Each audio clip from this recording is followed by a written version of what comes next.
Hi there. Okay, I think I figured out a little bit of another part as well. No yelling this time. That looks good. So, you know how that clone in the sun, the 13th or the neck, or head, not neck. Wait, I was just watching this, Oliver and, The Flash,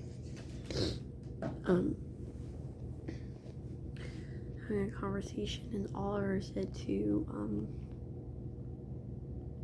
Brian Gustin, I think is his name. Grant Gustin, not Brian Gustin. Grant Gustin. Oliver said to him, his character was on a boat in the ocean, and his father was there. It was him, his father, and a crew member. This is all I've got of this scene. Okay, so his father shot himself after he shot the crew member. Okay, that right there is a lot to think about. And then after that, he said, he left me there to, I think it would make sense for him to say, fend for myself. But, he may have said suffer. And then right after that, he said,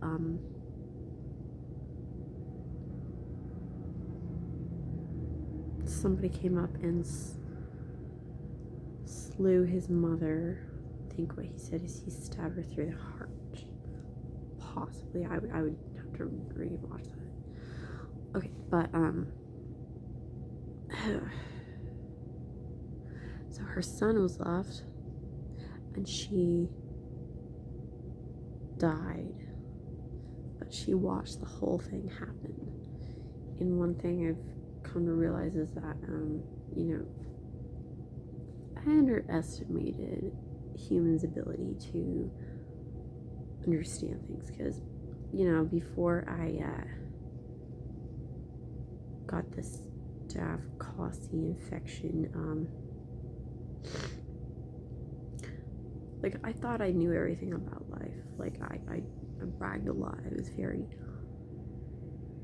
open and stuff, and I thought I knew how to fix everything, but, I didn't, and I didn't know how to cope with the struggles, and I got sent to the hospital, and what they talked about there mostly was how to cope with things, and then there was other odd things going on,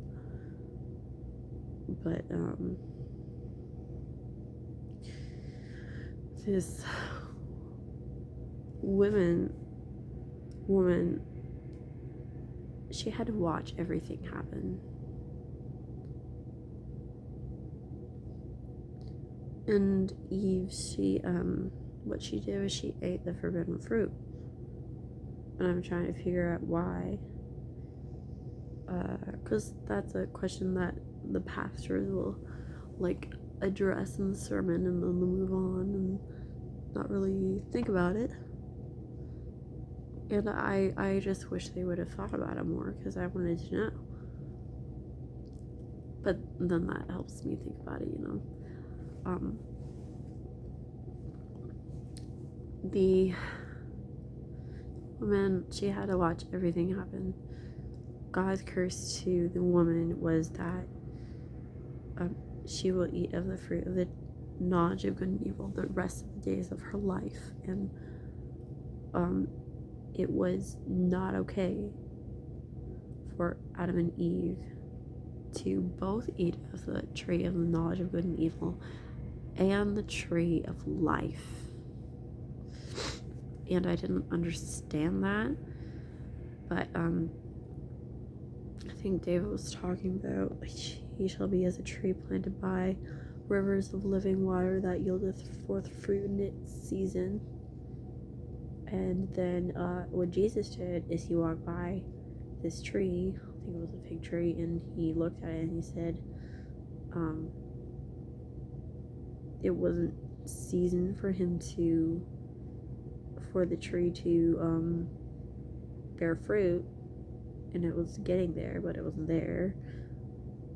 But he said, okay, you're just not ever gonna bear fruit, then you should die.